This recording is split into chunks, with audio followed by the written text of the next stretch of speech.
Hello everyone, I'm Madhu Fernando. Today I'm going to help you with earned value management, one of the areas you may find difficult in PMP or CAPM exam. This is very easy to understand if you know practically how to use.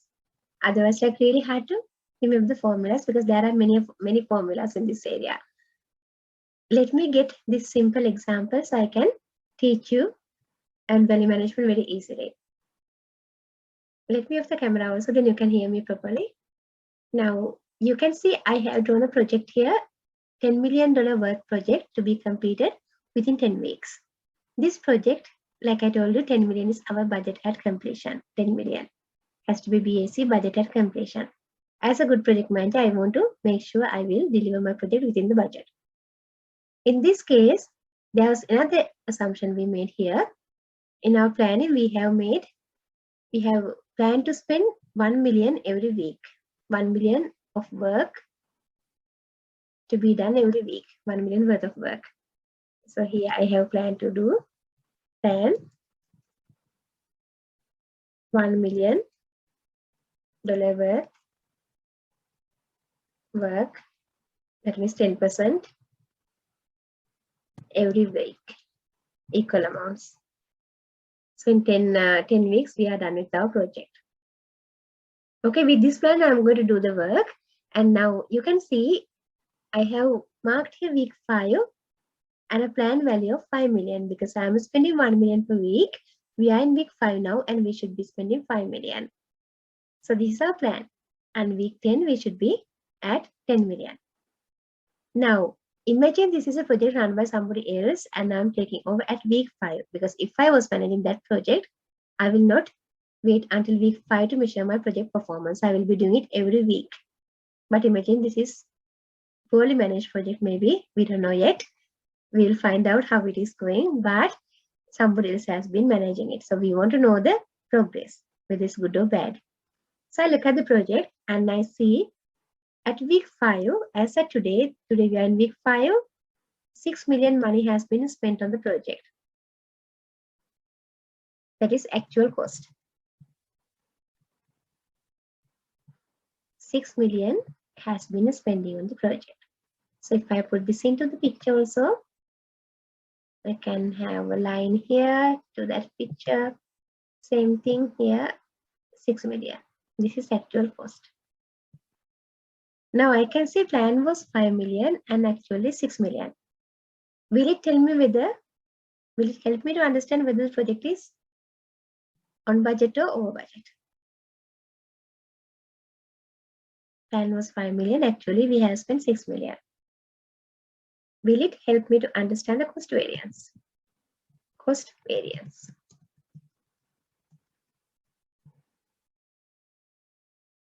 No. Why? Because 6 million, we don't know where we have spent it. We have to find out a magic word called earned value. Percentage complete. If you know how much is a percentage complete, then we can compare that to the actual cost and say, yes, this is over budget or under budget. Right now we can't because we have only planned value here, plan to complete, but we don't know actual completion. So earned value here is actual percentage complete. Let me draw another line for that earned value. So I have earned value actually 40% completed, very scary. 40% EV is 4 million. Earned value. Only 4 million worth of work has been done.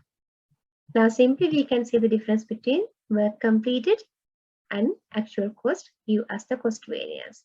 This earned value again is the percentage of work completed. Value of the percentage completed. This was popular as budgeted cost of the work performed. Budgeted cost of the work performed. Because this is a budgeted cost. That is the old terminology for the earned value. This is 4 million. 40% of the work is done. If you remember these 3 things, then you can calculate everything else. plan value and actual cost. So our cost variance will be EV minus AC. EV minus AC. Cost variance.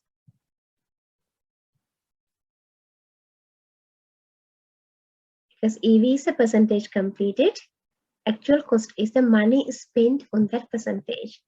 So our answer 4 minus 6 negative 2. That is a bad condition. We are having a cost overrun, or we call it over budget. We can look at this as a trend also. We can see cost performance index, cost performance index, okay, CPI, EV divided by AC.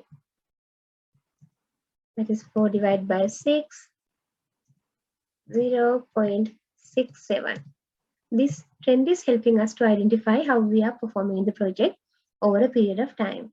As an example, if somebody asks at this point where we will end up in this project, we can say we have 10 million budget,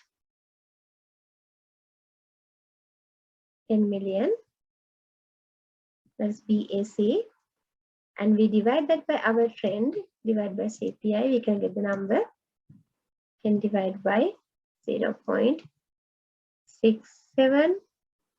We can get estimate at completion.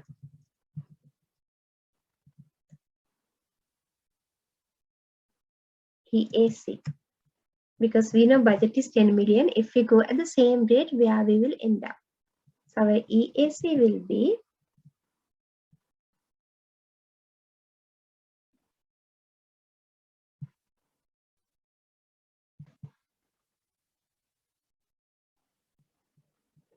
14.92.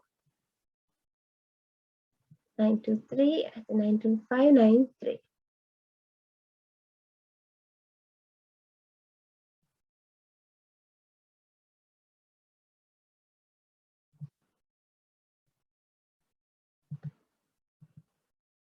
So this is our EAC, estimate at completion. This is one way to calculate our estimate at completion. There are other ways, we will learn that later. Okay, so this is using the cost performance index. So we know how to calculate the cost variance and the cost performance index. And also how to calculate the EAC, estimate at completion, based on the cost trend. Okay, great. Now the next step, to look at the schedule variance. How do you look at the schedule variance? Schedule variance.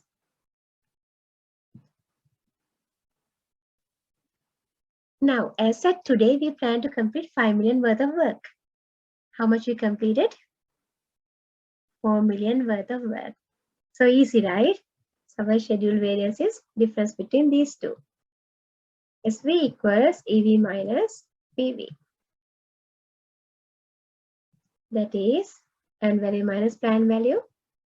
We have completed only 4 million worth of work, but we plan to complete 5 million. So we have a 1 million negative variance. So this is our schedule variance. That means we are behind schedule.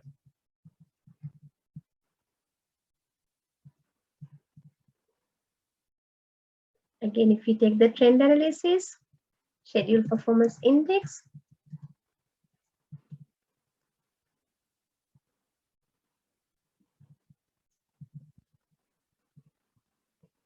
we can get EV divided by PV, that is 4 divided by 5, we get 0.8. Again, bad. We know that already is behind schedule. This is how we come up with our cost variance and the schedule variance. I think it's really clear to you, very clear, to calculate these two areas, cost variance and the schedule variance. We learned so much with this.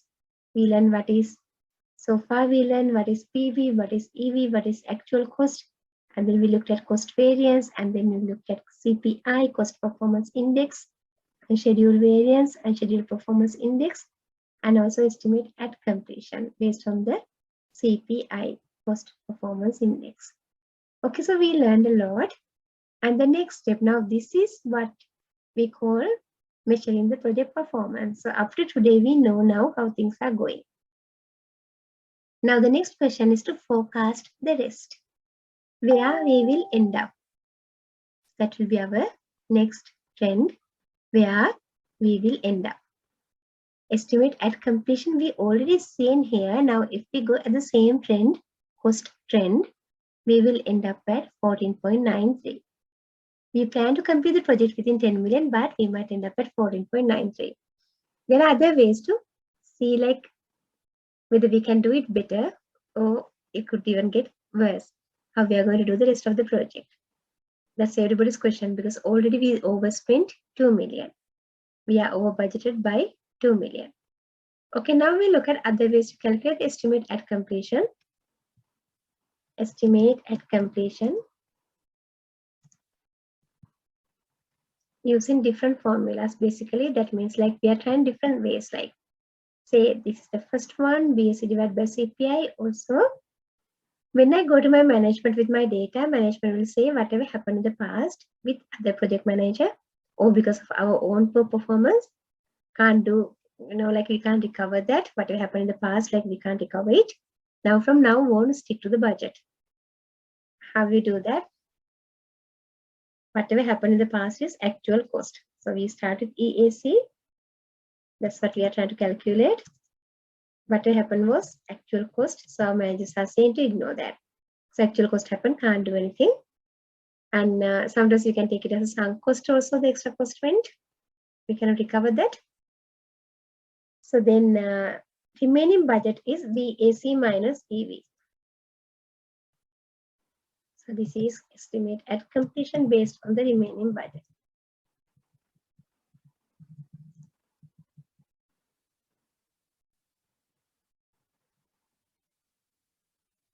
Okay.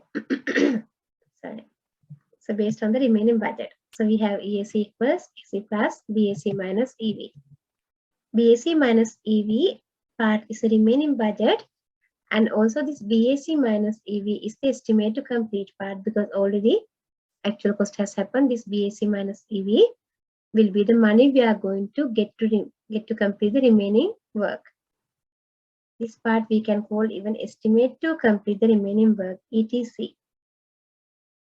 So with that, EAC equals actual cost plus, that is 6 million, plus BAC minus EV is again 6. BAC is 10, EV is 4. So we will end up at 12 million.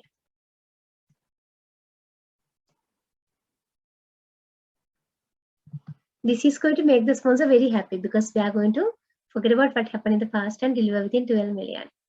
So much better than the previous EAC, right? Here we saw 14.93 in this formula when we divide that by the trend. Okay, now there's the whole thing being divided by the same trend, assuming like it will be the same everywhere. But here, now I am trying my best to get sponsor support here, because I know the things happen in the past are going to continue. So trend will be the same. Now I try another formula here. So trend is going to be the similar. Now we have 6 plus 6, 12 million. This is my, this is what the sponsors are asking us to do, what the management is asking us to do, to use the remaining budget. But I say, in some situations, we might not be able to do it. So I ask for this. I ask EAC based on the trend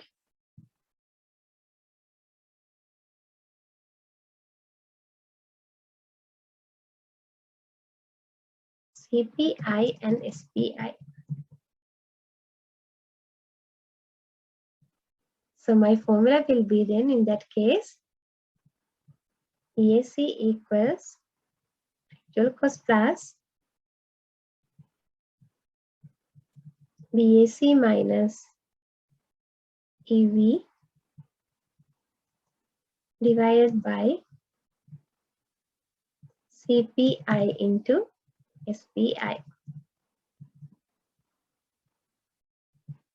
So I'm telling my sponsor, current schedule and the cost trends are going to be similar in the future.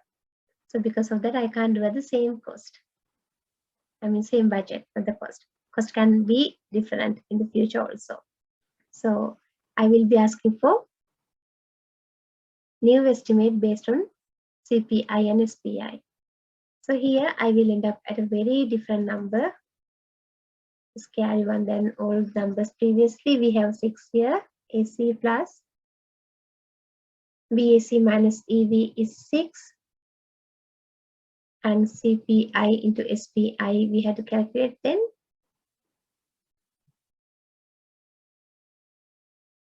Zero point 536. So now our new AAC will be based on this. 6 divided by 0.536. 11.2. So we add this 6 plus 11.2. So we're going to end up with 17.02.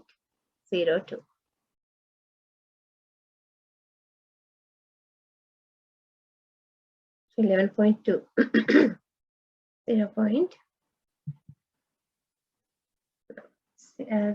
17.2. Yeah. So this is worse than the previous calculation. So these are different scenarios how we are going to calculate our EAC. So this part ETC will be 11.2. ETC normally is EAC minus actual cost.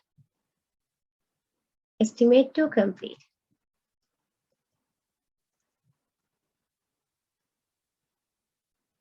Is EAC minus actual cost. You can get the estimate to complete. In all these scenarios, that will be the estimate to complete. So here we're going to end up with 17.2. Now my sponsor is still not happy. Now this is going to get worse, getting worse and worse. So my sponsor and the management will say, okay, whatever happened in the past, okay, you can't do anything about it, but you can't also come up with the a new budget based on both CPI and SPI. What you can do is come up with a new estimate. So the next thing they will tell, come up with a new estimate. Estimate at completion.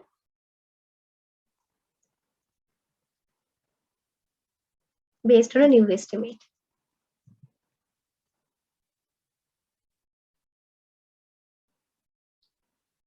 That is basically bottom-up estimating what we are doing. So we look at the remaining work and come up with a new estimate based on the bottom-up estimating. What is bottom-up estimating?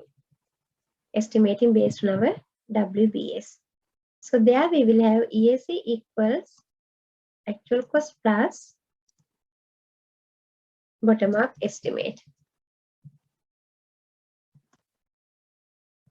That is an easy one because you can come up with your own estimate and get the approval from the management. So these are the ways we can come up with our estimate at completion. So we learn more now. Estimate to complete, estimate at completion, also even estimate at completion. Various formulas we have learned how to come up with estimate at completion. Now there is a budget at completion. There is an estimate at completion. Difference between these two is what we call variance at completion.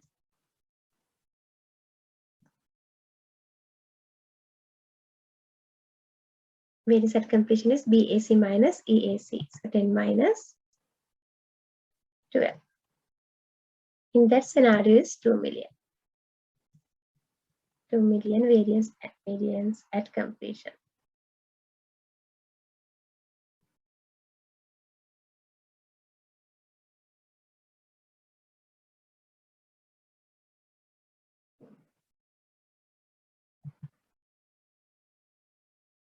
That is bad, right? We plan to complete the project within 10 million, but now we are ending up at 12 million in this formula only, but there are so many variations in our formulas to calculate the EAC. So we have to take each one and see where we will end up. So here we have EAC based on the CPI. This is one formula, and this is another estimate at completion based on remaining budget. And then we have estimate at completion based on new estimate. And then we have estimate at completion just based on CPI at the beginning. So we have various formulas to come up with estimate at completion. So this is all about earned value management.